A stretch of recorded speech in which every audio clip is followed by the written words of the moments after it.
മോനെ, ചാനലിന്റെ ഉദ്ഘാടനം കഴിഞ്ഞു. ഇനി ആ പ്രശ്നം ചാനൽ പിടിച്ചു നിൽക്കണമെങ്കിൽ നല്ല നല്ല പ്രോഗ്രാമുകൾ കാണിക്കണം.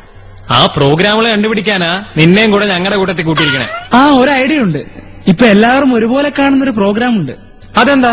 എന്റെ പെർഫോമൻസ് ആണോ? അതായിരിക്കത്തില്ല. അതല്ല, ഞാൻ ഉദ്ദേശിച്ചത് വാർത്തയാ. അതാകുമ്പോ എല്ലാവരും കാണും. അത് നിങ്ങൾ എങ്ങനെ ചെയ്യും? അതിന് എഴുതാനും വായിക്കാനും നല്ലവണ്ണം അറിയാവുന്നവർ വേണ്ടേ? ഉണ്ട്, എഴുതാനും വായിക്കാനും നല്ല വണ്ണമുള്ള ഒരാളുണ്ട്. അതാരാ? നമ്മുടെ ഭരത് സാർ. സാറാകുമ്പോ വാർത്ത വായിക്കാൻ ബെസ്റ്റാ. അതിന് സാറ് സമ്മതിച്ചോ? സമ്മതിക്കുന്നേ. പ്രത്യേകിച്ച് ഇരുന്ന് ചെയ്യുന്ന പണിയായത് കാരണം സാറ് സമ്മതിക്കും. പക്ഷേ ഈ പ്രോഗ്രാമിന് മൊത്തത്തിലൊരു അവതാരക വേണ്ടേ? അതിന് നമുക്ക് യക്ഷിയെ വിളിക്കാം. അത് ശരിയാകില്ല. ഒരു പ്രോഗ്രാം തുടങ്ങുമ്പോ യക്ഷിയെ കൊണ്ടൊന്നും തുടങ്ങണ്ട. നല്ലൊരു അവതാരകയെ വേണം. നിങ്ങൾക്ക് സമ്മതമാണെങ്കിൽ ഞാൻ തന്നെ അവതാരകയാകാം. അയ്യടാ, ഇതിലും ഭേദമായി യക്ഷി തന്നെ. നിനക്കൊക്കെ യക്ഷിയെ പറ്റൂ. നിങ്ങൾ തമ്മിൽ വഴക്കിടണ്ട. അവതാരകമായിട്ട് നമ്മുടെ ചേച്ചി തന്നെ മതി, രഞ്ജനി ചേച്ചി. അത് കൊള്ളാം. അതാകുമ്പോ യക്ഷിക്കും പരാതി കാണില്ല. അപ്പൊ നിങ്ങൾ പോയി എല്ലാം റെഡിയാക്കിക്കോ. ഞാൻ റെഡി ആക്ഷൻ എന്ന് പറയുമ്പോ പ്രോഗ്രാം എയറിൽ പോണം. ഭഗവാനെ, ഫസ്റ്റ് പ്രോഗ്രാം എയറിൽ പോവാണേ. ഞങ്ങളെ എയറിൽ നിർത്തല്ലേ. ക്യാമറ, ഉള്ള ലൈറ്റ്സ്, റോളിംഗ്, ആക്ഷൻ.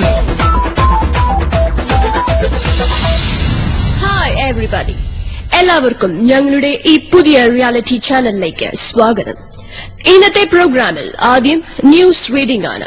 അതിനായി നമ്മുടെ എല്ലാമായ ഭരത് സാറിനെ സ്വാഗതം ചെയ്യുന്നു. Welcome Bharath sir.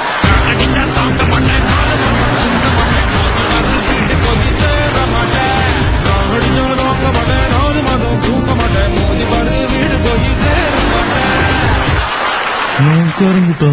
പ്രധാന വാർത്തകളൊക്കെ അറിയാലോ അല്ലേ കുട്ടാ? സാറേ, വാർത്ത വായിച്ചാ മതി, അറിയാമോ എന്നൊന്നും ചോദിക്കണ്ട. ശരി മോളെ. സാറേ, ഒരു മിനിറ്റ്. ഈ ഇരിപ്പ് വാർത്ത വായനയ്ക്ക് പറ്റില്ല. വാർത്ത വായനക്കാരിരിക്കുന്ന പോലെ ഇരിക്കും സാറേ. അതെങ്ങനെയാ കുട്ടാ? ഇങ്ങനെ. ഇത് സദ്യക്ക് ചോറ് നോക്കിയിരിക്കുന്ന പോലെ ഉണ്ടല്ലോ മോളെ. അതെ, ഈ വാർത്ത എന്ന് പറയുന്നത് ഒരു സദ്യ. വരാൻ പോകുന്ന വാർത്തയാണ് ഈ സദ്യയിലെ ചോറ്. അപ്പോ ആ ചോറ് നോക്കിയിരിക്കുന്ന പോലെ തന്നെ സാറിരുന്നാ മതി. അതെ, ഈ വാർത്ത വായിച്ചുകൊണ്ടിരിക്കുമ്പോ എന്തെങ്കിലും കുറിക്കാൻ പറ്റുമോ മോളെ? കുറിക്കാൻ പറ്റില്ല. ആ പേന വെച്ചെന്തെങ്കിലും കുറിക്കാം. തിന്നുകളിലേക്കല്ലേ കേട്ടോ. അപ്പൊ റെഡി, തുടങ്ങാം. നമസ്കാരം. വാർത്തയിലേക്ക് സ്വാഗതം കുട്ടന്മാരെ, കുട്ടച്ചികളെ. ഇപ്പോ കിട്ടിയ വാർത്ത അത് പിന്നെ വായിച്ചാ പോരെ മോളെ? അയ്യോ, അത് പറ്റില്ല. വായിക്ക്. എയറിൽ പോയിക്കൊണ്ടിരിക്കുക. എന്റെ എയറും പോയിക്കൊണ്ടിരിക്കുക. കൈയും കാലും വിറയ്ക്കുന്നു മോളെ. കുഴപ്പമില്ല, ഞങ്ങൾ ഇതുപോലെ കുറെ വിറച്ചതാ. കുറച്ച് കഴിയുമ്പോ ശീലായിക്കോളും. അതെ, ഇപ്പൊ കിട്ടിയ വാർത്ത. IPL ലീഗ് പോലെ കേരളത്തിൽ പുതിയൊരു ലീഗ് തുടങ്ങിയിരിക്കുന്നു, KPL ലീഗ്. ഇതിനെക്കുറിച്ച് കൂടുതൽ അറിയാൻ നമ്മുടെ അണ്ണാച്ചി ഇപ്പൊ ലൈനിലുണ്ട് കേട്ടോ. അണ്ണാച്ചി മോനെ. ഹലോ അണ്ണാച്ചി. ഹലോ. KPL കുറിച്ച് എന്താണ് മോനെ പറയാനുള്ളത്? KPL എന്ന് പറഞ്ഞാൽ കുടിയൻ പ്രീമിയർ ലീഗ് എന്നാണ്. ഈ ടീം റെഡിയായപ്പോൾ തന്നെ ഒരുപാട് പേർ മെമ്പർഷിപ്പ് എടുത്തു കഴിഞ്ഞു. അത് ഇവരൊക്കെയാണ്: Kottayam night walls, Alleppey royal കുടിയൻസ്, ഇടുക്കി വോഡ്ക ചാർജസ്, തിരുവനന്തപുരം കൂതർ ഡെവിൾസ്, ചാലക്കുടി സ്നേക് റൈഡേഴ്സ് എന്നിവരാണ് ശരത് സർ. ബീവറേജിന് മുന്നിൽ നിന്നും പൈൻ സാൽസിയോടൊപ്പം കോട്ടർ ശശാങ്കൻ. മോനെ പോലൂട്ടാ, മോനിപ്പോ പറഞ്ഞാൽ എവിടേക്കാ പോയെന്നറിയാവോ? ഈ പറഞ്ഞ സ്ഥലത്തൊന്നും ഞാൻ പോകാറില്ല, കാരണം ഞാൻ മദ്യപിക്കാറില്ല. വീണ്ടും ബീവറേജിന് മുന്നിൽ നിന്നും പൈൻ സാൽസിയോടൊപ്പം കോട്ടർ ശശാങ്കൻ. അതല്ല മോനെ, മോനിങ്ങനെ സ്പീഡിൽ പറഞ്ഞപ്പോ അവിടെ ഇവിടെയൊക്കെ ശ്രുതി പോയായിരുന്നു കേട്ടോ. പിന്നെ പറഞ്ഞു തുടങ്ങിയപ്പോൾ ഒരു ടെമ്പോ തീർന്നപ്പോ ഉണ്ടായിരുന്നില്ല. പിന്നെ മൊത്തത്തിൽ അവിടെ ഇവിടെയൊക്കെ ചെറിയ മിസ്റ്റേക്ക് ഒഴിച്ചാ ആകെ മൊത്തം ബോറായിരുന്നു കേട്ടോ. അല്ല സാറേ, ഇത് മറ്റേ സംഗീത മത്സരം ഒന്നല്ല, സംഗതിയും ടെമ്പോ ഒക്കെ പറയാൻ. മോളെ, ഈ സംഗതിയും ടെമ്പോയൊക്കെ സംഗീതത്തിന് മാത്രമല്ല എല്ലാത്തിലും ഉള്ളതാ. ഈ പറയുന്ന വാർത്ത, ഡാൻസ്, കഥകളി, കഥാപ്രസംഗം എല്ലാത്തിനും സംഗതിയുണ്ട് മോളെ.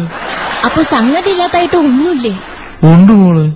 ഞാൻ നോക്കിയിട്ട് സംഗതി ഇല്ലാത്ത ഒരു കാര്യമേ ഇന്ന് ഭൂമിയിലുള്ളൂ. അതെന്തിലാ? നിങ്ങളൊക്കെ പാടുന്ന ഈ പാട്ടില്.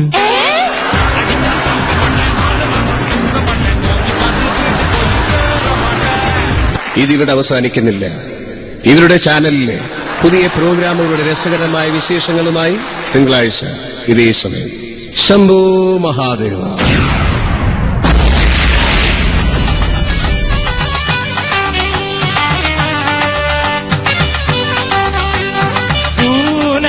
चारूनी वा रे को